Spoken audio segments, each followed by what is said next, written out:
Okay, so what I'm going to do today is I'm going to run through a Geography Unit 2 practice 6-mark question.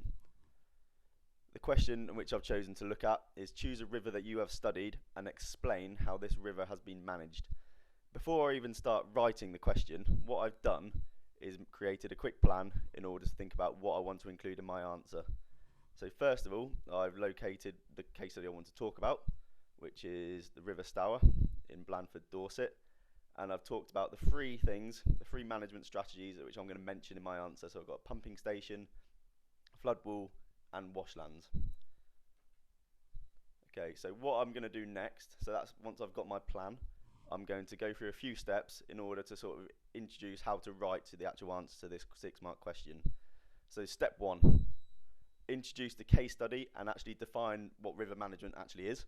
So I've actually written a nice introductory paragraph in this purple box here.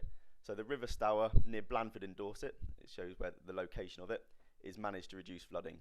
There are 2 types of management to reduce flooding: hard engineering and soft engineering.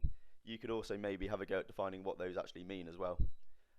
So step 2, this is where you've got your 3 good point evidence explain paragraphs to actually explain how each strategy helps to manage the river, how it actually reduces flooding.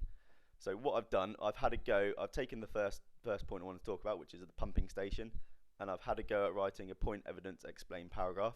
So if you look in the orange box here below it, so the first hard engineering strategy management strategy is a pumping station.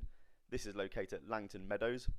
This helps to manage the river flooding by transferring water further downstream so that the river channel doesn't overflow in Blandford, therefore protecting homes and businesses.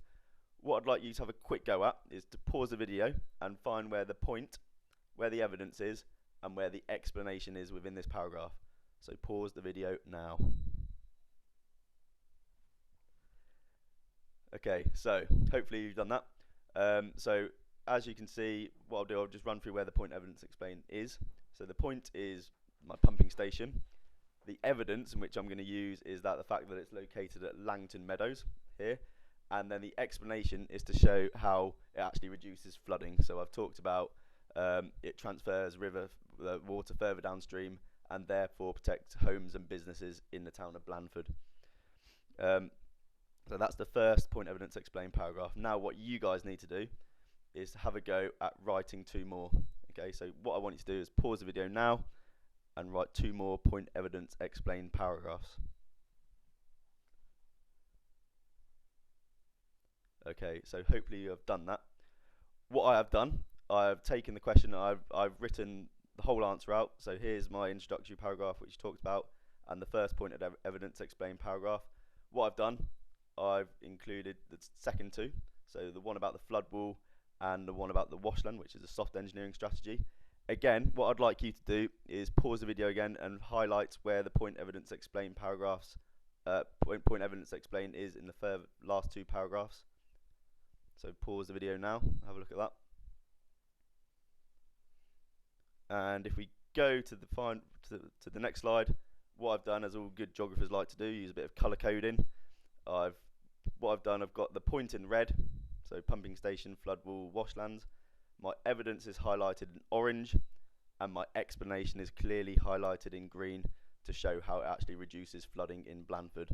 So have a look just to double check that you've got that correct. And if you want to check your answers against the mark schemes and annotate it with any improvements, give yourself some time to do so now. And once you've done that, there are a couple of further questions in which you can also have a go at. So explain the effects of flooding on people and the environment using examples, and explain how the effects of river flooding can be reduced, again using examples in your answer. Thank you very much.